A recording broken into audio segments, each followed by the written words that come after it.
He returned to Cambridge as professor in 1972. That was also the year that I left Cambridge for Toronto, and this singular conjunction of events has ensured to this day the preeminent position of Cambridge in our field.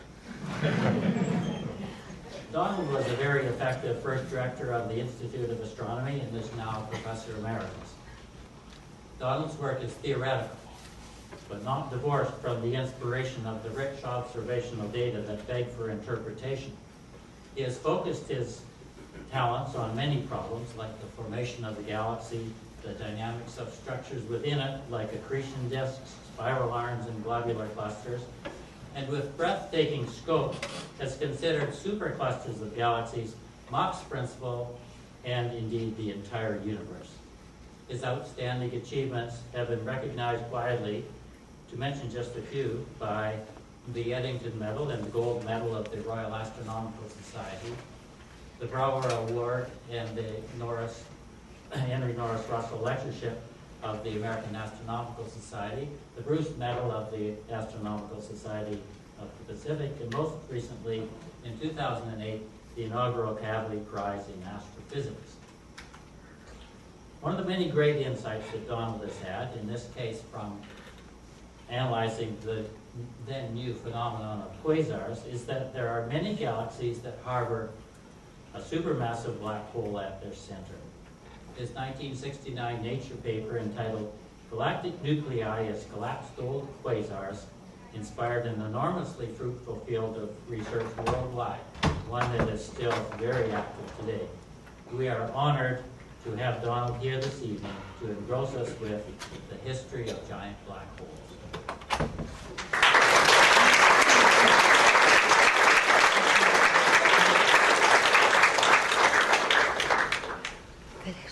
Thank you very much, Peter, for a generous introduction.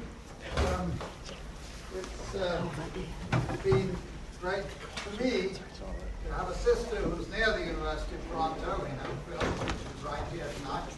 And so, from time to time, I've enjoyed visiting this university, and I hope I've contributed a little to the enormous growth that has been of CITA in particular. Sorry.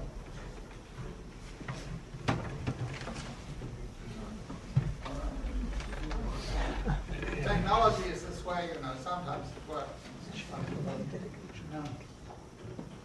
Is that all right? I can now hear myself in a very funny way. I don't sound the same. Thank you. Well, I prepared this lecture basically on history because too many astronomers don't look into the history. Much of this history is backwards-looking history, by which I mean it's not a historian's history. It's the history of ideas that people had that were forgotten, which we didn't know when we were working on the subject, and which maybe we should have known had we read enough history, but we didn't. So I'll tell you about the people who had the ideas earlier and who they were premature, and they, in a sense, were not developed as such. So let me go through. Let us start with Newton. It's great to read Newton. In his 1703 work on optics, which he published then because his great rival Hooke had just died, and he didn't want to be immediately contradicted by Hooke, who was 10 years older than Newton, and with whom he'd had a lot of angry debates about the nature of optics. That was in part Hooke's problem, because Hooke had early written to Newton about his papers on optics to say, your work's very fine, I admire it, much of it is very correct, but where it is correct, I think you'll find I've said it before, and where it hasn't been said before, I think it's wrong. He said that in much more flowery language, and that infuriated Newton, and they were enemies for life after that. Anyway, Newton made this remark, and he probably, in talking about the bending of light, he was probably thinking about the fact that light very close to a straight edge. If you pass light very close to a straight edge, some of it gets diffracted into the shadow, so it's bent. And he had nice experiments which you could do very easily on your dining table if somebody doesn't tell you to have very good manners, of putting two knives very closely together and looking at seeing that there's a dark line between the bright lines at the edges of the knives. And that's an amusing thing that you can do. Anyway, some of us read into this that Newton thought about the bending of light by gravity. It's dangerous to underestimate Newton because he thought very widely. And when he said something like this, he probably meant it to be considered very widely. So I don't think we're wrong in thinking that Newton probably would have said that light was bent by gravity. But he would probably have got the wrong answer because he wasn't using Einstein's equation. Bradley did a very interesting experiment when he was trying to measure the positions of the stars. He thought that what would happen when the Earth was here, and he waited 6 months until the Earth was here, he thought this star that he was looking at would appear to move sideways if it was nearer than the other stars, just due to the fact that he'd moved a bit sideways here. And as a result, that's what he expected to see. Bradley was extremely surprised because what he saw was that.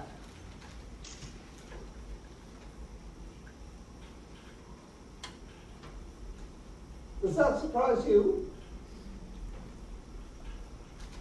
It doesn't look sense. It's like moving your head sideways and seeing the stars go up and down. And that was exactly Bradley's reaction. He didn't know what was happening, but he went sailing on the Thames.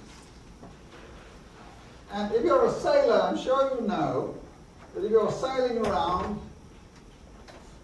you find that the wind appears to be blowing in a slightly different direction than when you're not sailing, when you're on the ground. You know it much better when you're driving a car. Rain that's falling vertical seems to come at you when you're driving a car. So what happens is that this vertical rain seems to be coming, well, not quite horizontally. It depends how fast you drive, of course. If you're Allison, it'll come almost horizontally. But if you're anybody else, it'll come at a reasonable angle. Anyway, he suddenly realized, as a result of this trip sailing, and sailing may have been the fastest you went in those days, because I suppose you could go fast on a galloping horse. Anyway, he suddenly realized that this was a phenomenon due to the fact that the Earth was moving away at this point and towards at this point, and as a result, the star went down because the light was coming at a finite velocity, and he was moving towards it, and it appeared to come at a lower angle, just like the rain does. So this was the phenomenon of aberration, and it was due to the finite velocity of light and the reasonable velocity of the Earth in its orbit around the Sun. Now, this led various people to ask questions, and this man, Joseph Priestley, who as a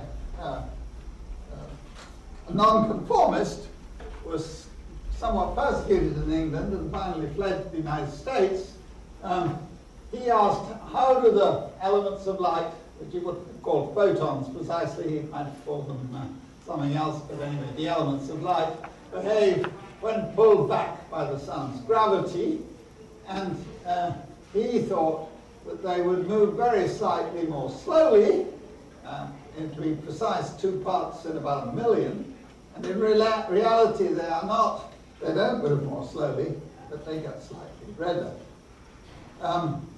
But there are other people also interested in this sort of phenomenon, and as you probably know, there are escape speeds, which for a satellite around the Earth is about 30,000 kilometers an hour. You can escape from the Earth. A satellite at about 650 kilometers a second, notice that that's not per hour, it's per second, could escape from the Sun. Mitchell whom we'll hear a lot about in this lecture for the next few slides, Mitchell's question was, how much greater than the sun would a body have to be before even light could not escape from it? And of course, if even light cannot escape from it, you can't see it. Now, I haven't got you a picture of Mitchell. I'm sorry about that, but as far as we know, nobody painted a picture of Mitchell that survived to this day. But he became a fellow of the Royal Society, and the Royal Society keeps a signatures book. And here are the signatures of two people who are quite famous. Henry Cavendish, who was a great friend, and senior, younger, but senior in the sense of the hierarchy of aristocracy, than the Reverend John Mitchell, who signed just after him. And they were great friends, and they discussed things a lot. This chap was somewhat of a misogynist. He employed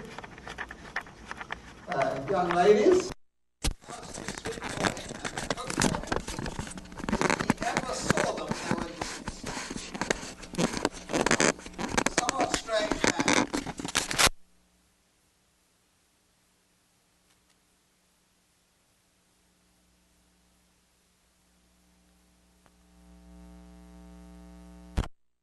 Daughter, and then he married again, well, both times. And this is what he wrote in 1783, but it was published in the Philosophical Transactions for 1784. And this is a letter to his friend Henry Cavendish. If there should really exist in nature any bodies of the sun's density whose diameters are more than 500 times the sun's diameter, now, if you think about that, that's pretty big. The angular diameter of the sun is about half a degree, so we would probably be inside such a body. So it's a big body, more than 500 times the sun's diameter, then their light could not arrive at us. Yet, if other bodies should revolve about them, we could still detect these dark stars, because you might be able to see the bodies that were moving around them, even if you couldn't see the original objects, because light could not escape from them. And indeed, this particular experiment was first done 211 years later. That's a pretty good prediction, and indeed, if you work out the mass that was involved, he got it right by about a factor 3. So it's a prediction that lasted 211 years and basically came right in the end. Well, what did Mitchell ask? Does the light from the he asked his fellow astronomers at the time, does the light from the brightest stars show bigger aberration? He thought that the light from the brightest stars would not be going quite as fast because it was pulled back by the gravity of the stars, and he thought therefore that it would not be at the velocity of light, but somewhat slower. So he thought that the aberration would be bigger, and he thought it would be more bent by a prism because it was going slower and easier to bend. Well, the second prediction is basically right, but the first prediction is wrong. The speed is not slower, but the light is redder, and therefore is differently bent by a prism. After that, he tried to get Herschel and the Astronomer Royal of the time to measure this, and they both said they couldn't find it, and so he was rather upset. And then his friend Cavendish thought it might be easier to see light bent around the sun or around a star, so he calculated, he gave the first calculation of the actual bending that you would expect from light past the sun, and got an answer which was very light, but only half the size of what was finally measured by Eddington and others at the eclipse expedition in 1919. Then later, In 1795, which is actually a couple of years after Mitchell died, in his Laplace's book, A Système du Monde, he greatly popularized this idea of dark stars and did not attribute it to Mitchell, probably because he heard of it from other people and he didn't know exactly who to attribute it to. But Laplace was the person through whom we got to know of Mitchell's work in the main, though Mitchell's work is there in that letter to Cavendish. Well, this is Mitchell again. He was born on Christmas Day, 1724, which is, of course, the same day as Newton was born in the sense of the time of year, except, of course, calendars were different in those days. So, actually, it's a day different, but it was Christmas Day in both cases, in England. Not in France, of course. That was a different place. It had a different Christmas Day. It was off by 14 days or something by this time. And there was one day slippage between what we now know as our calendar, between Newton and Mitchell. So whether they were born on the same day or not is a matter of debate. There's another thing that many of you may know, which is a piece of sort of amusement, and you ought to think hard about this. People say that Newton was born in the year that Galileo died, 1642. You will find that lots of places, 1642. But there's more than 366 days between the death of Galileo and the birth of Newton. So you can think about that. Anyway, let's go on. Mitchell had many other achievements in science. He already knew there was an inverse square law of gravity that was done by Newton, and an inverse square law of electricity between electrical charges, but he showed that there was an inverse square law of magnetism between magnetic poles, and you may say there's no such thing as a magnetic pole, so you have to allow for the other pole, so it's sort of a bit harder work. But you can put two magnets very close together like that and allow for the fact that the other pole is at the other end. And this is what Mitchell was doing to find an inverse square law of magnetism. He was most impressed by the devastation, as many people were, by the devastation of the great Lisbon earthquake in Lisbon. And as a result, he contemplated how on earth earthquakes could do such damage, and decided that what happened was that earthquake waves traveled in the Earth's strata. And he was therefore the first person to suggest that earthquake waves, that earthquakes traveled in waves through the rock of the Earth. He noticed that there were many stars, like the Pleiades, that you can see probably tonight if you look. The Pleiades were in clusters, and that they were not all equally bright. Newton and others had postulated that the stars were all equally intrinsically bright as a way of estimating their distances.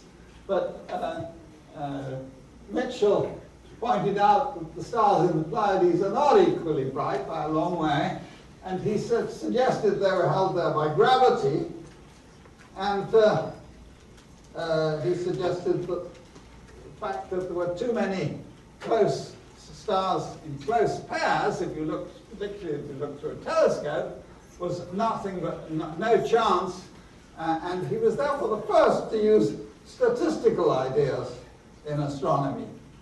He was lampooned by Jonathan Swift, the author of Gulliver's Travels, who said the Lord could put the stars anywhere he liked, and if he wanted to line them up with the Earth, so be it. Anyway, that tells you that there are differences of opinion as to what's important in the world.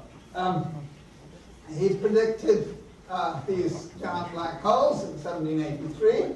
He built himself a telescope much bigger than I've built myself. My telescope's about 6.5 inches or 16 centimeters or something in diameter. but he built one 72 centimeters in aperture, and he had that in his backyard, which no doubt helped him look at these star clusters. He left a list of the thicknesses of rock strata in England, and he used to ride a horse down from Yorkshire to London to the Royal Society for typically 1 week in the year. And whenever he passed an outcrop of rock, he would try and estimate what thickness the different types of rock strata were in. And this is, he is therefore lauded for this reason and for this reason as one of the founders of geology. He invented the apparatus. This is what most scientists don't know. He invented the apparatus to measure Newton's capital G, the constant of gravitation. He was not able to perfect it in his lifetime, but he made all the apparatus. He tried it. He failed to get a result. It was passed on to somebody else who did nothing with it.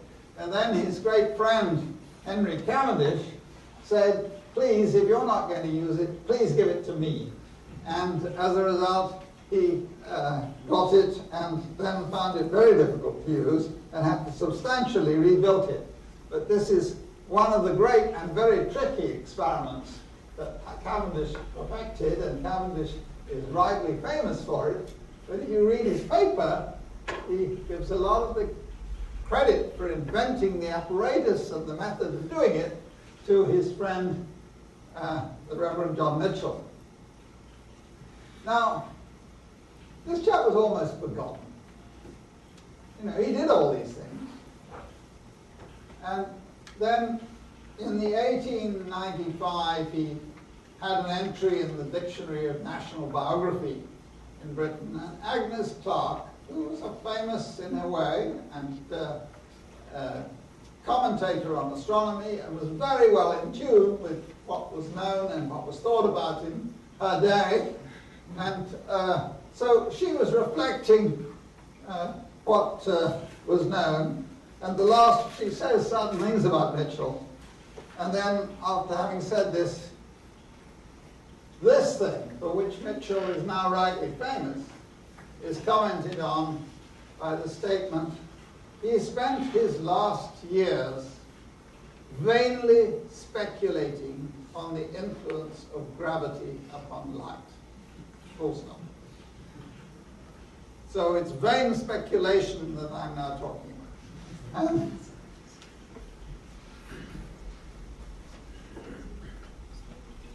Now, on the really observational front, one of the real founders of astronomy was Sir William Herschel, who discovered Neptune. Going in Uranus. Anyway, his discovery made him famous, and as a result, he became a knight, etc.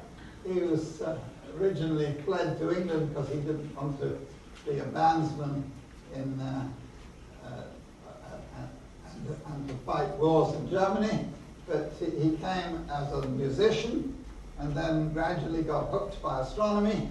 And then this is his description of a well-known galaxy. This is the New General Catalogue of Drea, which was made from Herschel's results, NGC 4151. And he says of this object, very bright, small and round, very suddenly, much brighter in the middle, bright nucleus, which you can see there. And that, of course, is a more modern photograph of that particular galaxy. And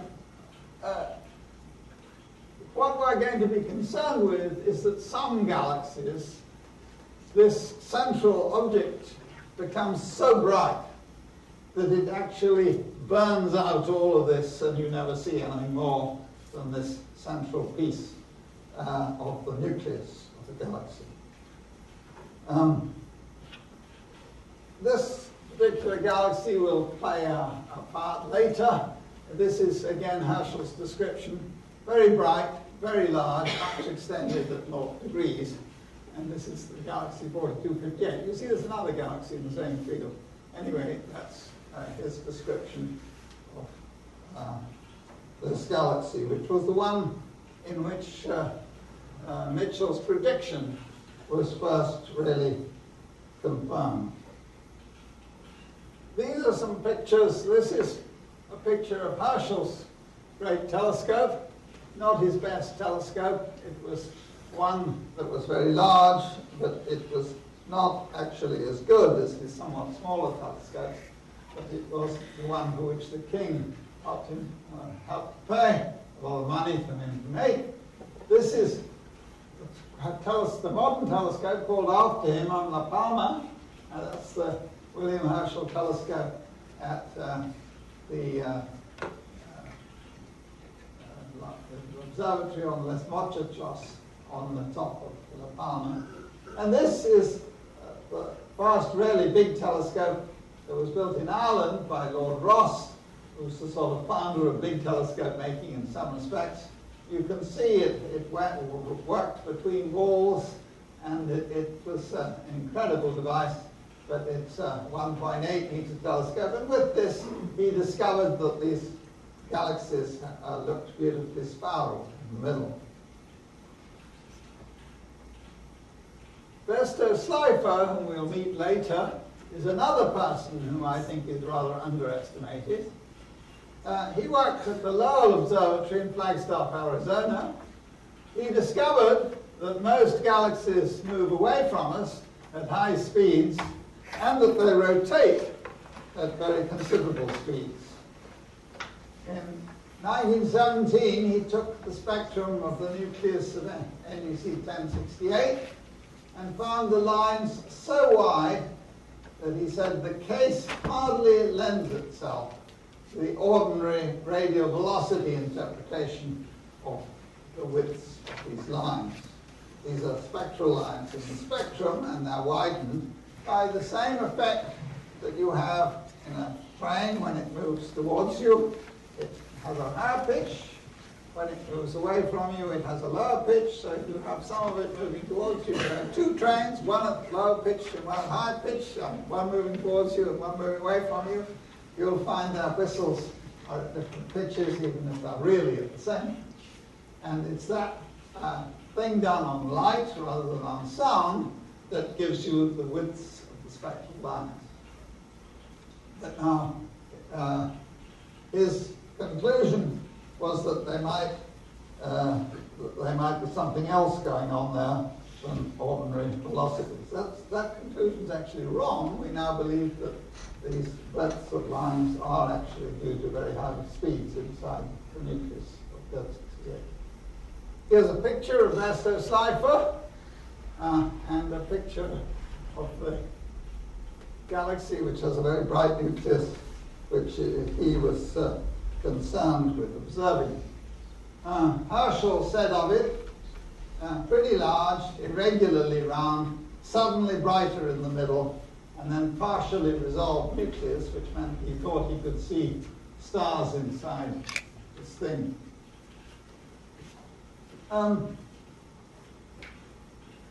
If you were employed at the Lowell Observatory, Percival Lowell, as some of you may know, thought he saw canals on Mars. And he was inspired on that to spend his family fortune founding the Lowell Observatory.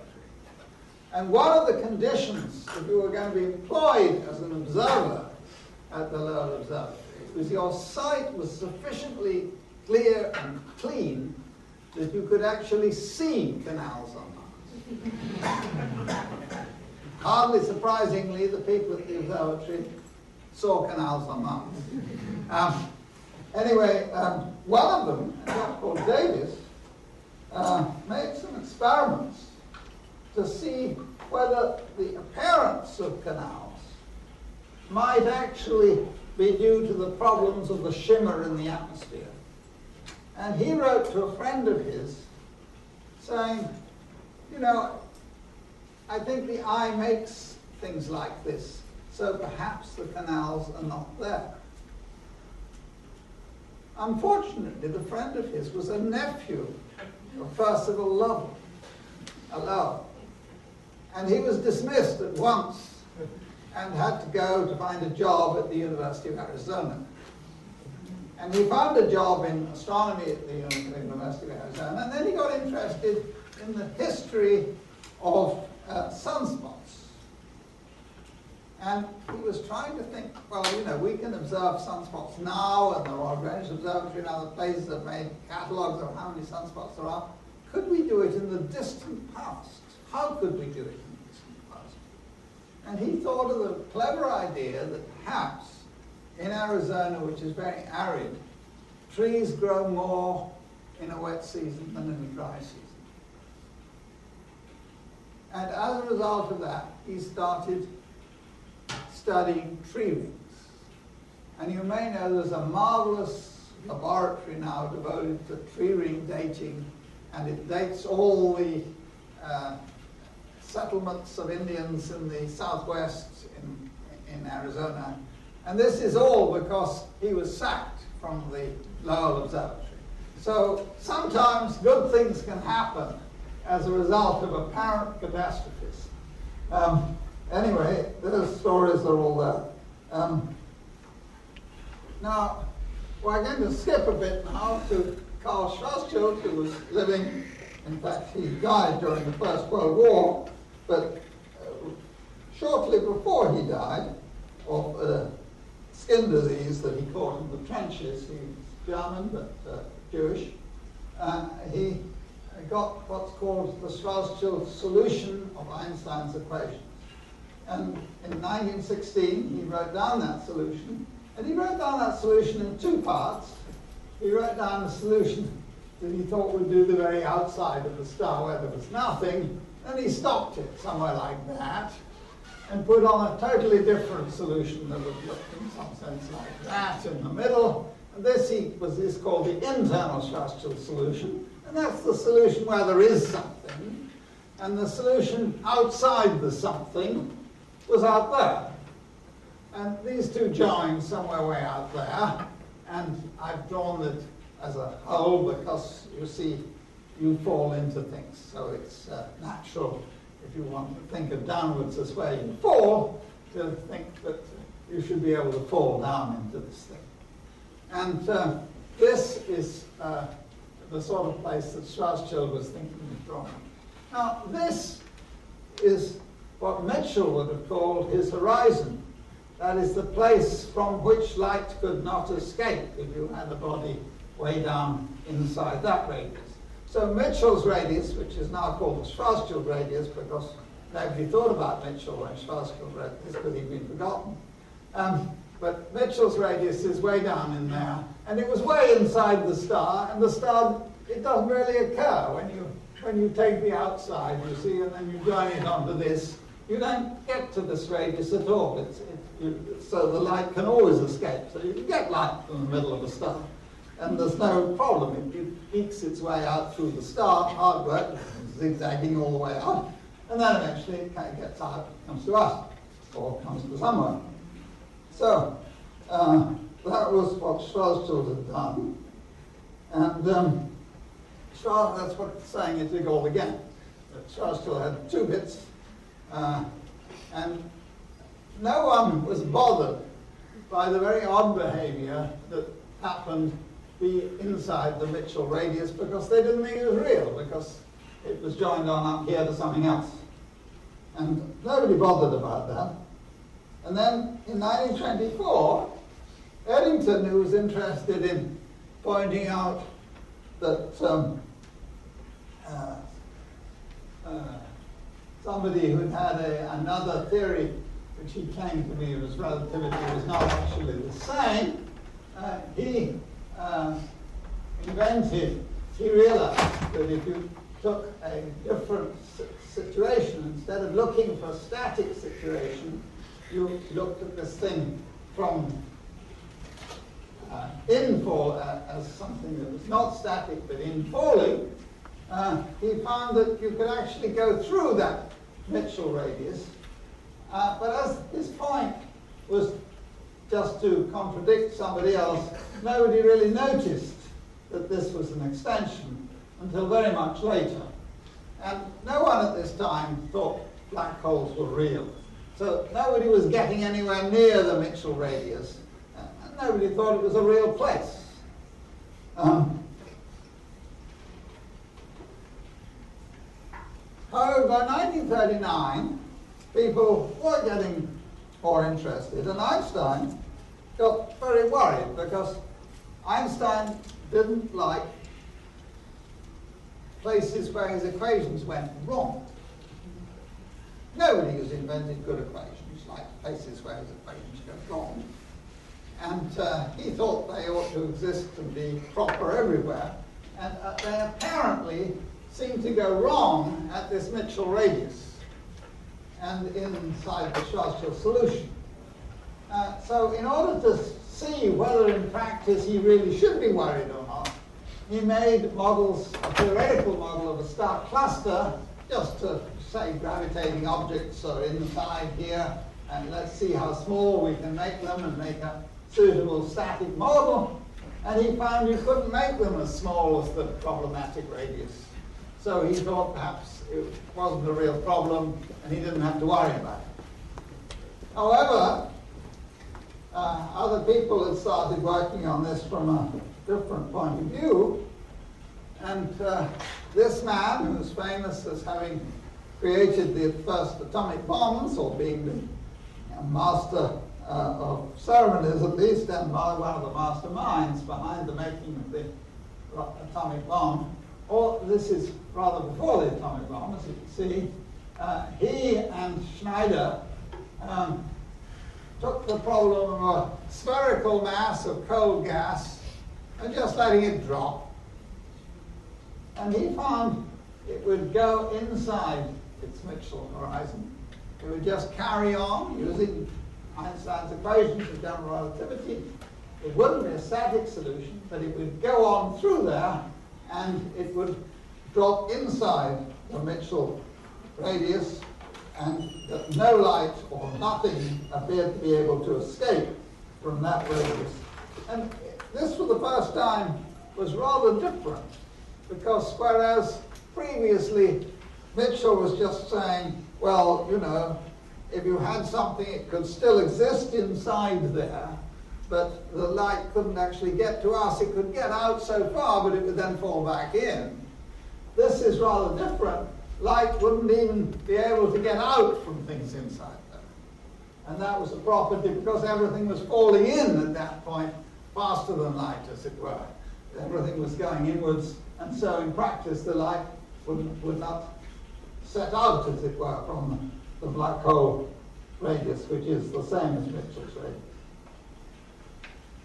Well, we come now to the war, and after the war there were a lot of people who developed radar, and they knew a lot about electronics. And this man was the chap who went back to Cambridge after the war, Maarten Schmidt, and he, with almost no money, got really developing radio astronomy and had very clever ways of doing what other people could do, but at 3 times the expense. And part of that was he got his research students to build the equipment. And so he collected a large group of people together who were very capable at building this. And this chap, Jeff Burbidge, who died just recently, he showed that in order to explain the huge energies in fast particles that were needed to explain the things that we'll see in a moment, which is the energies in fast particles of magnetic fields, that huge energies were needed to make the radio emission from them that Maarten Lowell and his group were observing.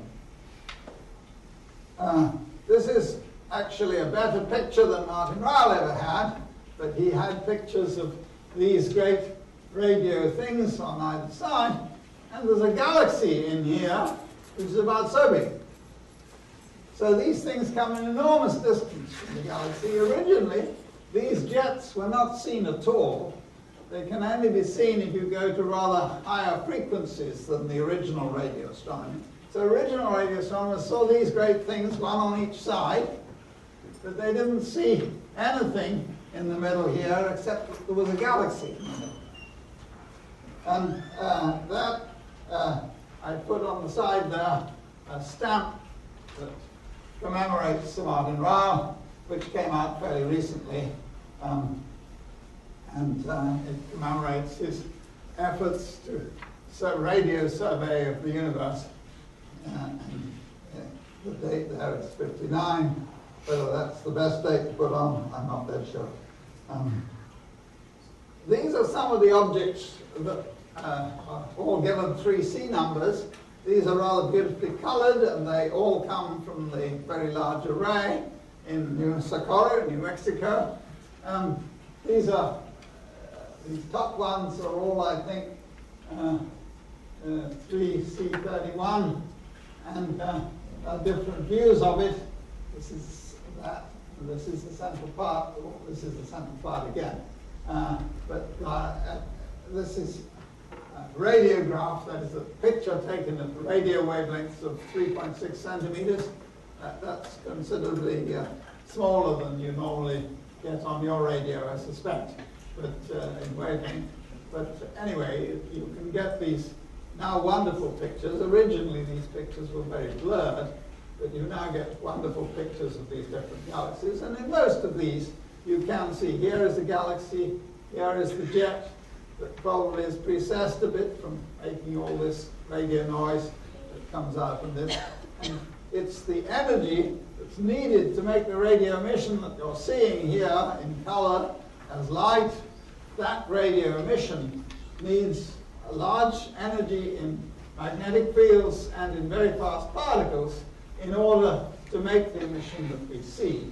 And one of the problems is, if you've got to make all this energy, how do you get it out there? Well, it's now become fairly obvious, but it wasn't obvious when it was first that these jets, in some sense, carry that energy out to these large distances. And how is this energy generated within the galaxy? Indeed, it's an enormous amount of energy. It typically is capable of blowing the whole galaxy to pieces 100 times over. So that's a lot of energy. And one of the problems was to find out what on earth was happening in these things. Here you have two of these things, each giving out jets, and probably in orbit around one another.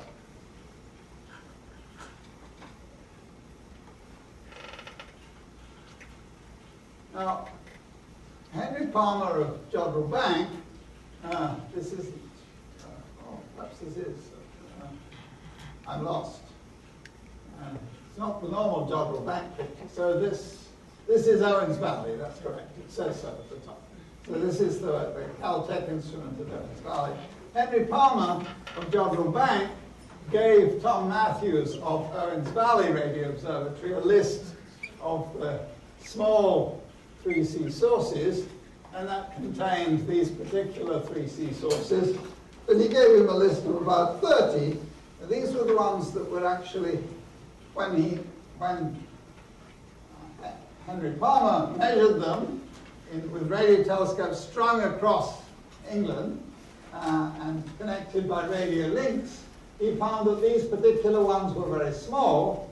And Tom Matthews thought, well, the ones that are very small are very interesting because maybe all these things are equally large, and the ones that are very small are really the ones that are furthest away, and perhaps they are therefore the ones that are very particularly powerful.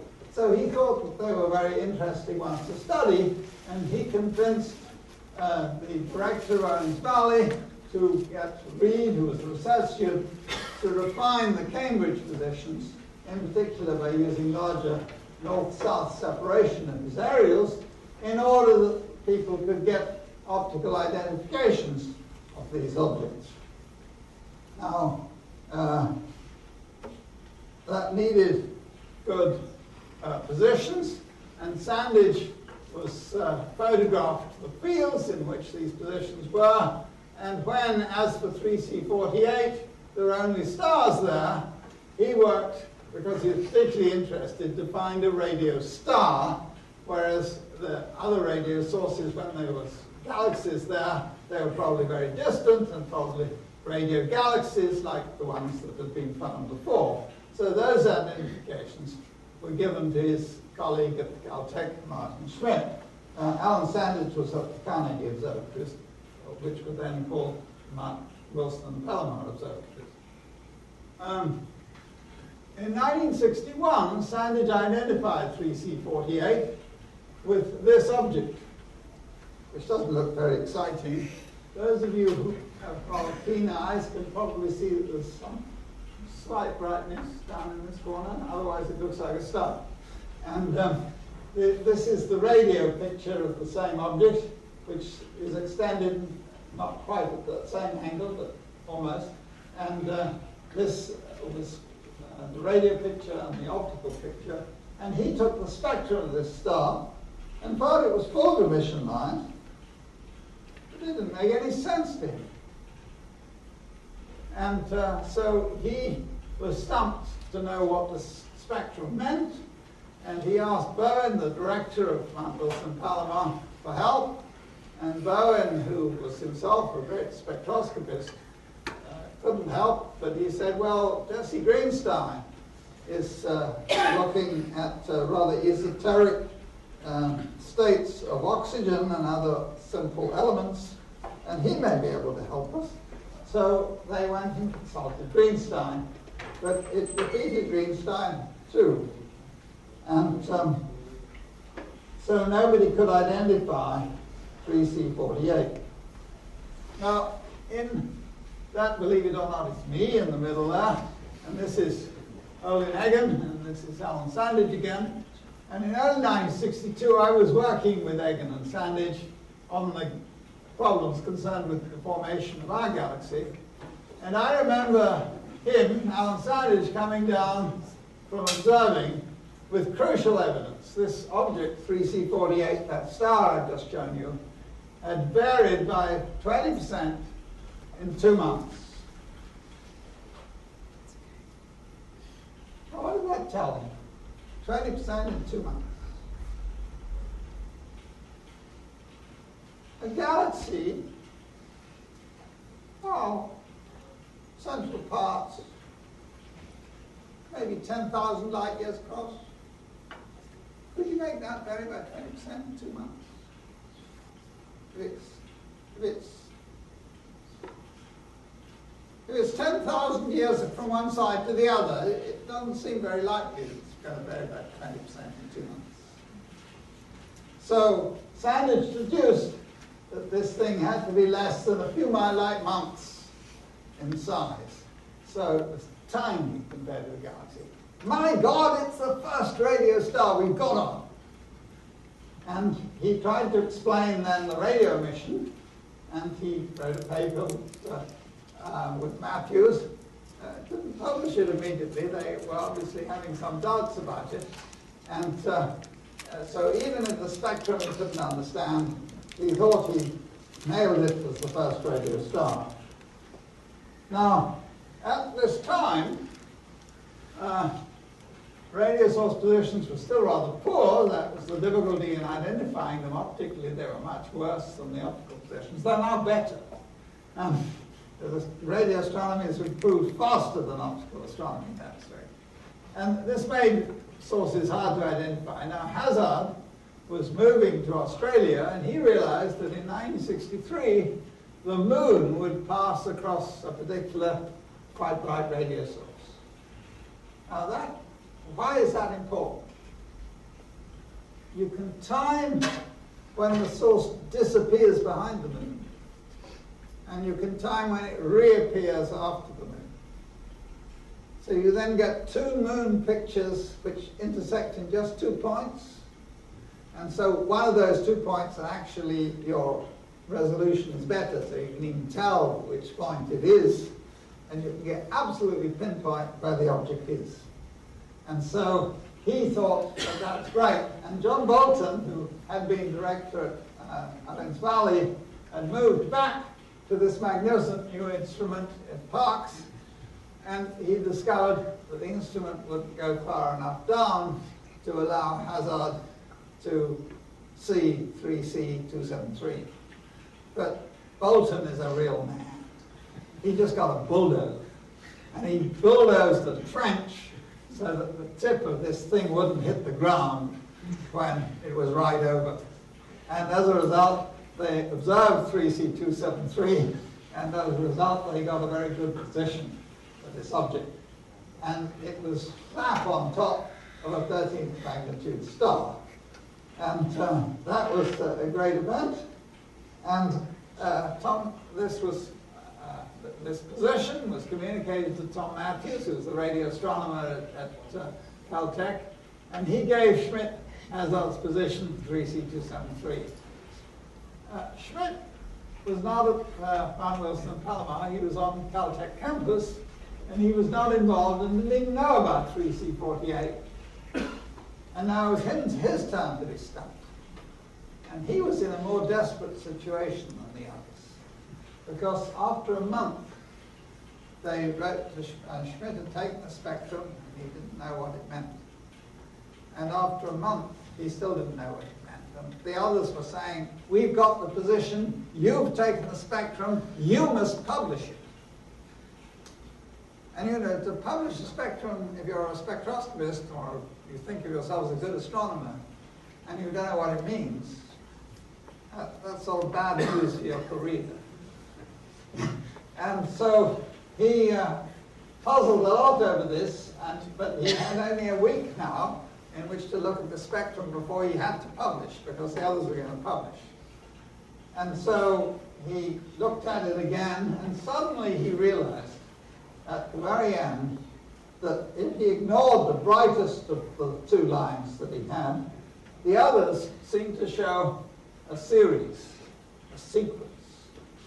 And he thought, well, a sequence is a sequence, and he started doing some mathematics about the sequence. He actually got the mathematics wrong, and in order to see which line he'd got wrong, he compared them with the lines of hydrogen. What happened? Well, he found the ratio of the wavelengths to hydrogen were all the same. And he suddenly realized that the fainter lines in this object were all hydrogen lines, but at a redshift that was not too tremendous by modern standards at all, but was in those days incredible for an object as bright as 13th magnitude.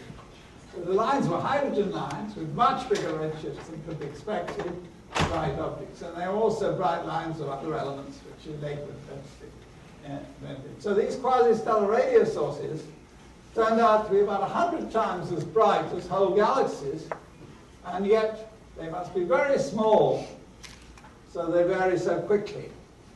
And this was the question that was then around. I'm running a bit slow, so we'll go a bit quickly and go over this. The first quasars did not appear to be in clusters like galaxies. This was a false clue, actually. Salpeter ignored that, and he worked out what would happen if a large black hole went plowing through a galaxy, and showed that it could swallow matter, and as it did so, it would shine. And then there was a gap. This was all done in '64.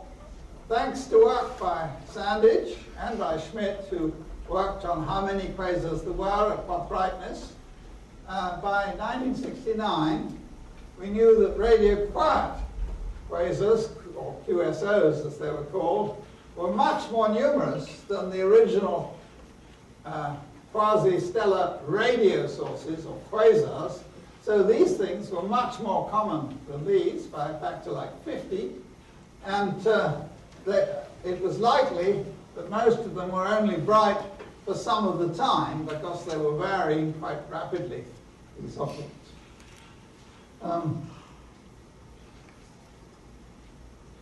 In 1969, I therefore asked how numerous are the dead quasars, and in particular the dead quasi-stellar objects. And my estimate was that they might be about as numerous as large galaxies like ours.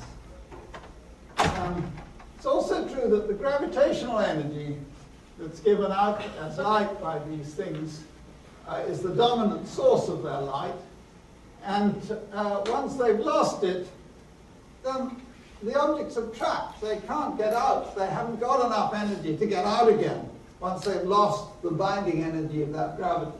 So any anything that's left behind after the thing has stopped shining must be still kept in there, and there is only one natural place for this to be, because the thing will go on shining when it's got a surface and is hot, and if they make a black hole, they'll stop shining, and this might make the nuclei of galaxies. And therefore what I predicted was that the dead quasars would be of large mass and large ratio of mass to light output, and have large velocities of the things around them, but in the Milky Way and in M31 and M32 and M81 and M87 and NGC 4151, which you've seen, which was one of the ones that Herschel looked at. These data were not decisive, but one could work out models which would make things like quasars, and I made such models, and then in 1970, with Ron Eakers in radio astronomy, I used the radio telescopes to look for in Owens Valley, to look for a black hole in our galaxy's nucleus. We found small structure in there, and we were very hopeful. And then we looked a bit away from the nucleus and found small structure in that too, and decided that these two were too much alike one another, and there was nothing really decisive at all about the small structure we found in the middle of our galaxy. We were wrong in not saying that there was nothing decisive. Well, no, we were probably right in saying there was nothing decisive, but we did actually find something in there which is indeed roughly right. This is a picture that's been made by NASA of the sort of concept that I had of going on around a black hole. That is called an accretion disk. Material that is is circulating around the black hole has become so hot due to friction, as it were, with the outer parts, that it gets very bright indeed and radiates energy as it falls towards the black hole. I will skip a bit. I said that in 1995, Maarten et al. Had done a crucial experiment that I think converted everybody to believe in this sort of picture. This is actually in the middle of this galaxy. No, not that one, sorry. Of this galaxy. This galaxy is one of the ones we saw before, but we only saw the red part before. An X-ray astronomer has put a whole lot of bright blue stuff on top of this, which is the X-ray emission, which follows very accurately, actually, the radio emission, which is in the other end of the spectrum. And that was worked on by Oort and collaborators. But the thing we're nearly looking at is right in the middle of this galaxy. And so here we have a disk, which is on a really tiny scale, 0.1 of a parsec. That is bigger than the solar system, but it's still very small astronomically. It's far nearer than the nearest star. And what they observed was things coming towards them on one side of the spectrum, here, on this side, and things going away from them on this side of the spectrum, and then some things in the middle here. Now these things, as they got nearer the nucleus, were getting faster and faster, and these things were getting slower and slower, but of course the nucleus itself is going at some speed in the middle here, so these are actually going faster and faster than the other direction. So this is like rotation about the central object. Now one of the interesting things here is that the masers that were seen in the middle here were actually all slowly drifting in frequency. And so there were a number of striations, as it were, in the signal that all drifted gradually in frequency. And this was actually the fact that they were all going round, and as they go round, they stop going towards you and start going away from you. And so they gradually drift due to this Doppler effect in frequency. And by measuring that change, and also these angles, you can actually not only measure the this thing rotates at a fantastic speed, like 1,000 kilometers a second, with respect to the middle, but also you can actually use the fact that you know the angles from this, and you know this acceleration, which is v squared over r. So you know not only v, but also v squared over r. So you actually know this distance in kilometers from knowing the acceleration of the drift in velocity of these ones and the velocities from these ones. So as a result of that, you know r in kilometers, but you also know r in angle. And if you know something in kilometers, and you know it also in angle, you know the distance to the object. Absolutely. If you can really identify, that's one of the problems, to really identify this with this. But that was the way in which Miyoshi et al. Founded a new way of measuring distances, and also showed without doubt that this weighed many millions of solar masses, and it in practice weighed about 3 times what Mitchell had first predicted, which is 500 cubed times the mass of the sun. 500 cubed is 125 million. 3 times that is a lot. I think that's about time to stop. But I have one picture of the middle of our galaxy, which, oh, I've been the wrong way, sorry, which I think you ought to see, which is a picture of the stars, which over 10 years have been seen to go around these orbits in our galactic center, and the black hole is therefore in our galactic center is not enormously heavy. It's only, say, 4 million solar masses. 4 million is quite a lot. I've sit on too long. I'm going to stop. Thank you.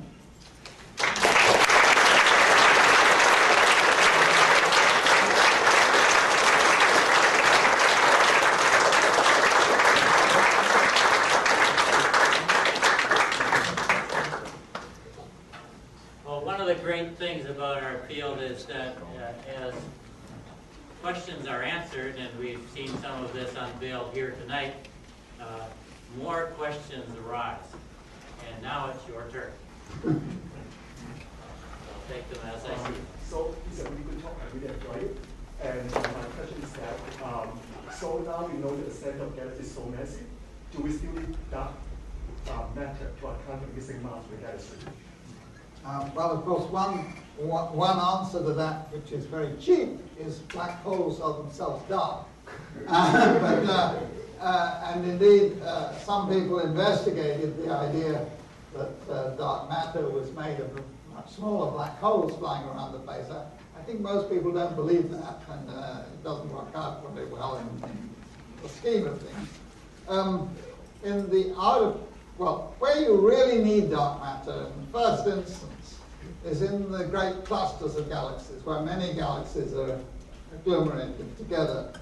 And there, you might have thought that the main mass was in the galaxies. But that was shown to be wrong, at first because the motions of the galaxies were much faster than could be held together by the sum of the masses that you could measure by their internal motions.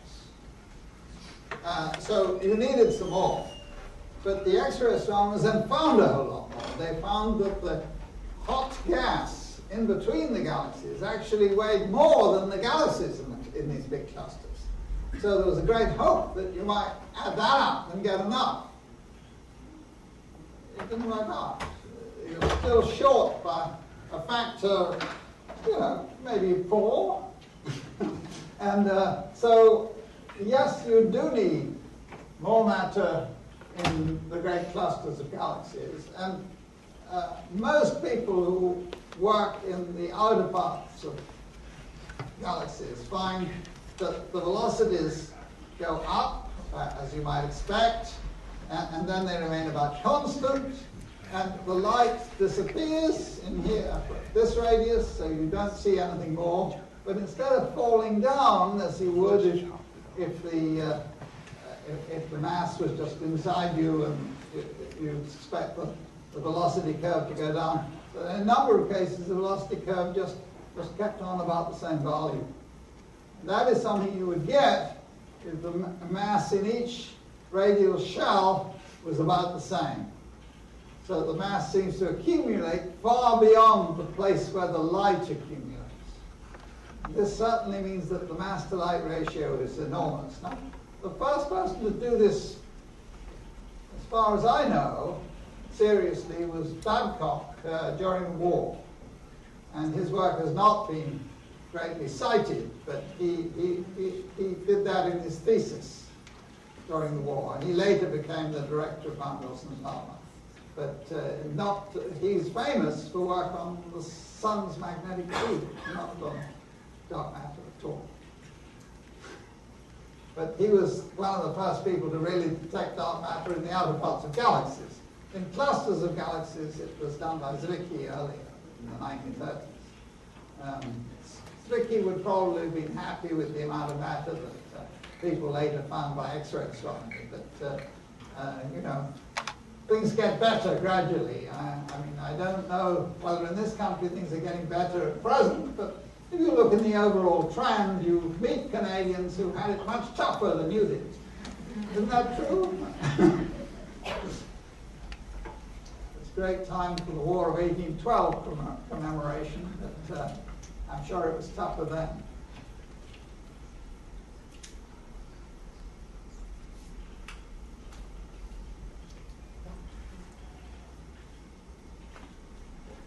Hello. You showed us a photo, a radio photo of a galaxy which is in large masses of gas. Yes, of emission, of radio emission. Yeah. Is that true of our galaxy as well? That's a very good question.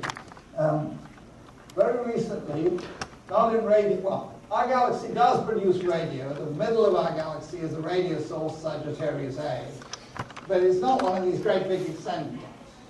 It's quite reasonably compact. And in the middle, that was what I was trying to look at with Ron Eakers many years ago.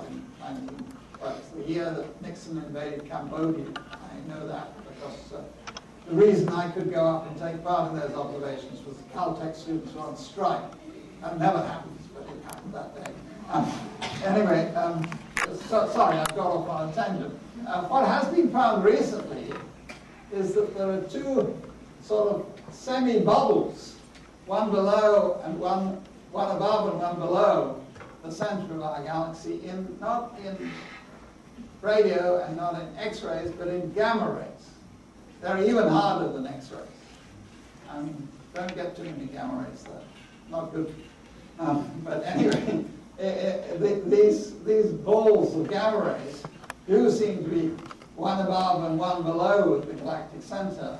And they are thought maybe to be the relic of a time that our galactic center was much more active. But they're still there, although the center of our galaxy is not very active now. And you can see these stars going around this thing that are very heavy, that's been left behind in the middle, but you don't see these great jets, no. But there is this relic in gamma rays.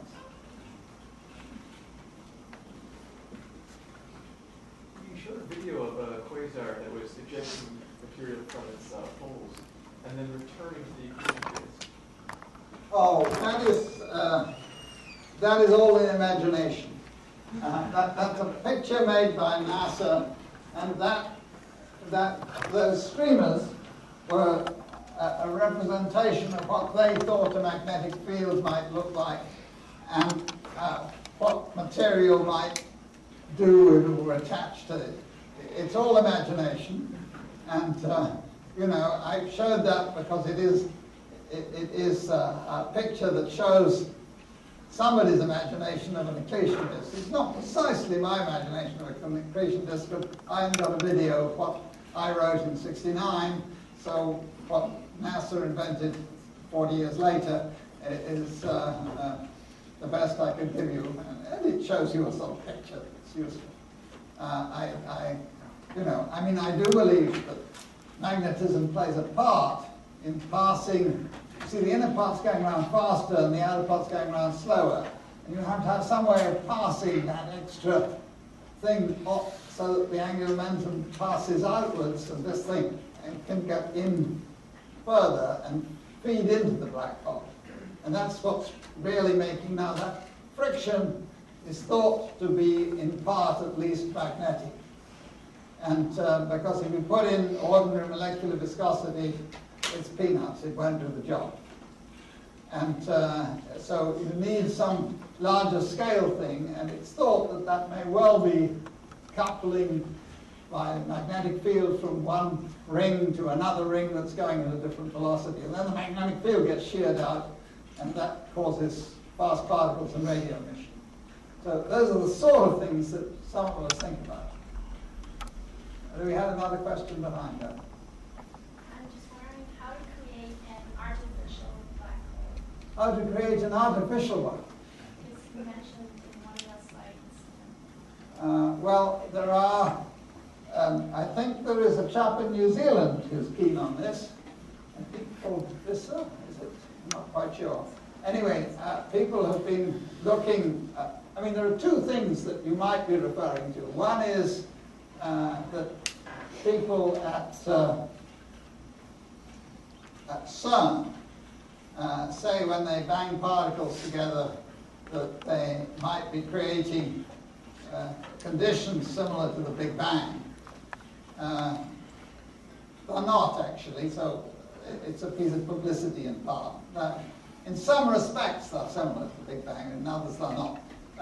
But the artificial ones that people think about are an idea that you can make rather funny materials which slow down light until it becomes static.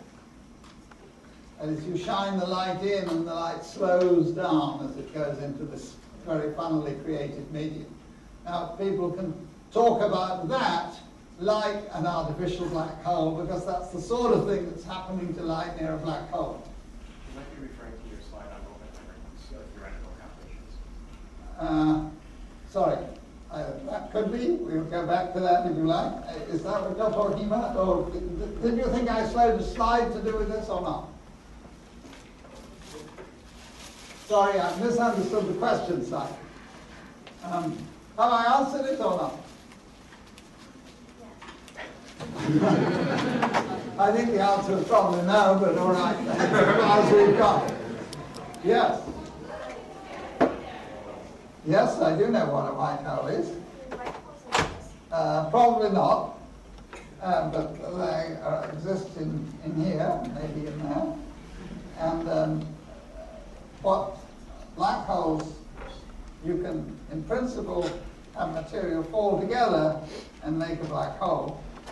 And very much the same physics would be true for instance, like in the creation of the universe, if you had something very small and tight, and if all the material was shot out of that with immense speed. And this is the reversal of the mechanism by which you make a black hole. You make that a black hole by putting things together and letting them fall together. If you had things thrown out at enormous speed and going in the opposite direction totally, running the whole thing the other way around, you could get something that was called, that has been called a white hole. And in fact, the quasars, when they were first discovered, one of the theories was that, like things happen at the beginning of the universe in the Big Bang, that there were little bits of the Big Bang that hadn't all gone off at the same time. And perhaps the quasars were little bits that were of the Big Bang that were now making little bangs going off at different places. And that was one of the early theories. It didn't turn out to be right, but it was one of the early theories of what was happening in quasars. Thank you.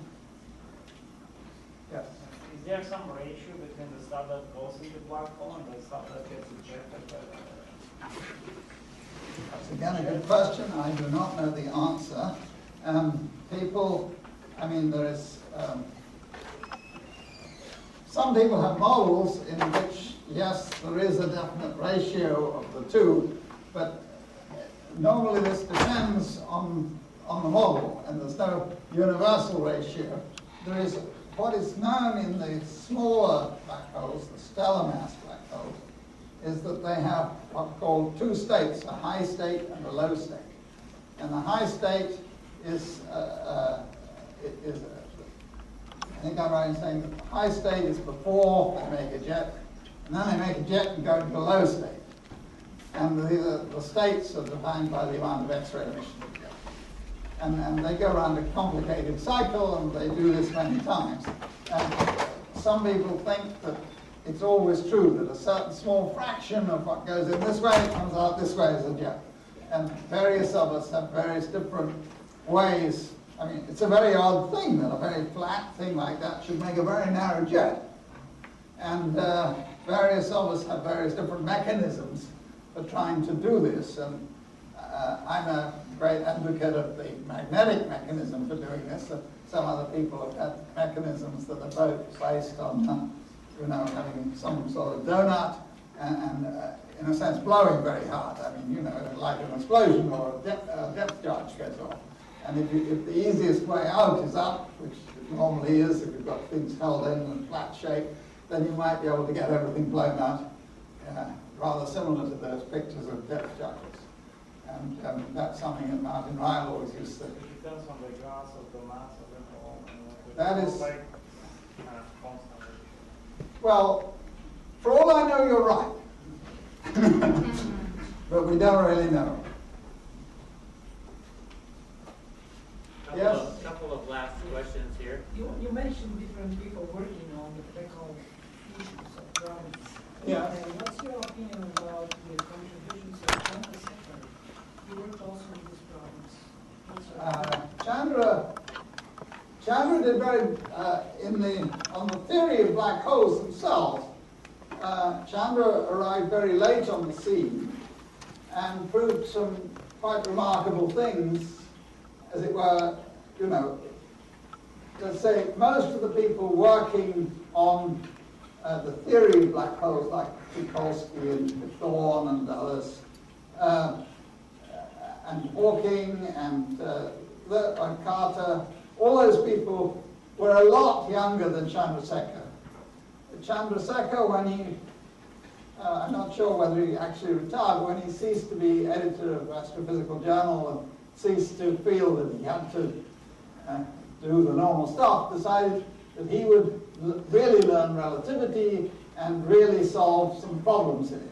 And he settled down and did some remarkable things, but were not very closely connected with the real world of black holes. I mean, they were interesting things about black holes. He showed that the Dirac equation, which is an equation for an electron, in the metric of a Kerr black hole, you could exactly separate all the variables, which was a beautiful result that is really his. It's a remarkable mathematical feat. Chandra, of course, some people say that Chandra really always thought of black holes, but I don't think that's actually borne out with the facts. If you look at what Chandra did,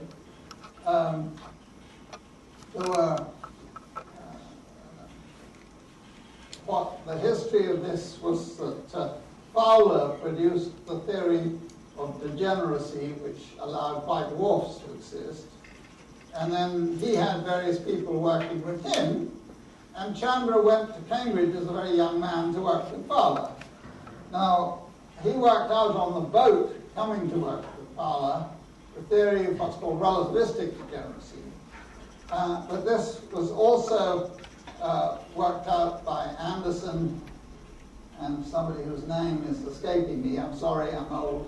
But it was known as the something Anderson formula for many years, the formula for relativistic degeneracy. What Chandra did was he took this data that other people had looked at, and Anderson was the first person to predict that there was a limit to the mass of a star, of a cold star. And that was then refined by this chap whose name I'll remember in a moment. And then Chandra got it by a much more beautiful method. And and Chandra made it really public and argued with Eddington and people about this. And so Chandra's name got attached to the maximum mass that a cold star can be of 1.4 solar masses or so. And then he had such a row with Eddington, not very publicly in a sense, but he asked to give a talk on this at the Royal Astronomical Society, and they said fine. And then Eddington came in beforehand and gave reasons why he thought what Chandrasekhar was about to say was not the truth. Now, he didn't query Chandrasekhar's work, but he said he thought, Eddington so disliked black holes that he thought that something must prevent this ridiculous situation where a star was so hot that it couldn't cool down. And that was the sort of basis of what they were talking about. But Eddington publicly said he was not following the normal line of physics, but he disbelieved in what Chandra was saying because he thought there must be something wrong with it.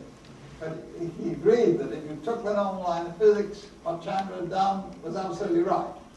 And Chandra took great offense, as I think I would, as a young man, when one of the great kings of the subject says you're wrong before you've even spoken. And that he thought was very unfair.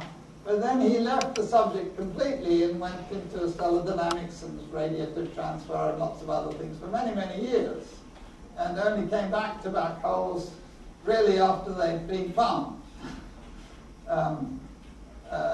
But he did do nice work in it. Does that answer the question? Absolutely. Okay. Now I have to remember the name of this guy still. Can anyone help me?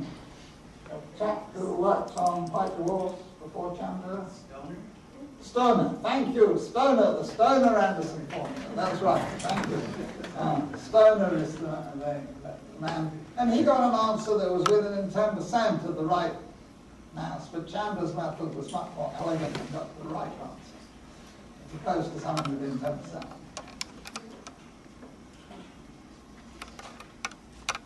Last one. One last one. This is a very simple question.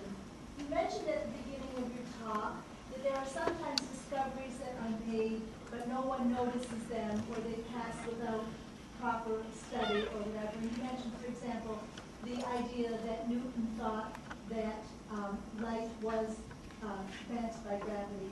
My question for you is, are there very many of these old ideas that are floating around that remain to be examined? I'll tell you a terrible truth. Very few astronomers study the history of their subject. And the problem is probably there are a number.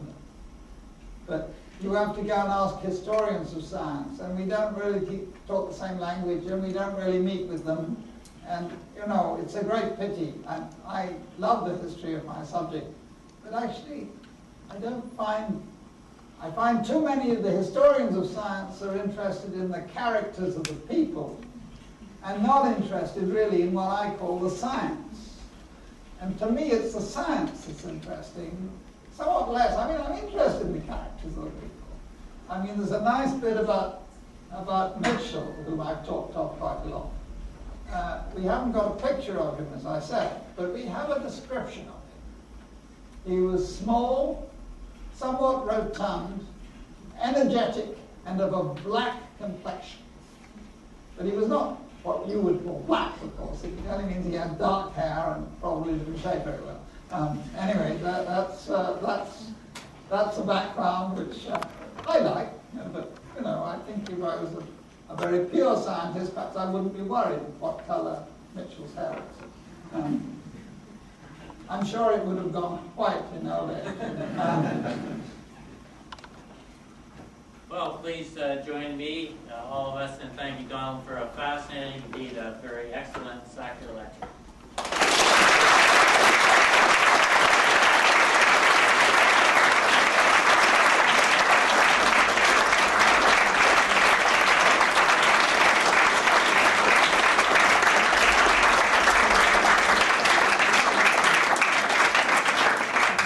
Thank you all, and thank you for staying when I was 10 minutes out of time.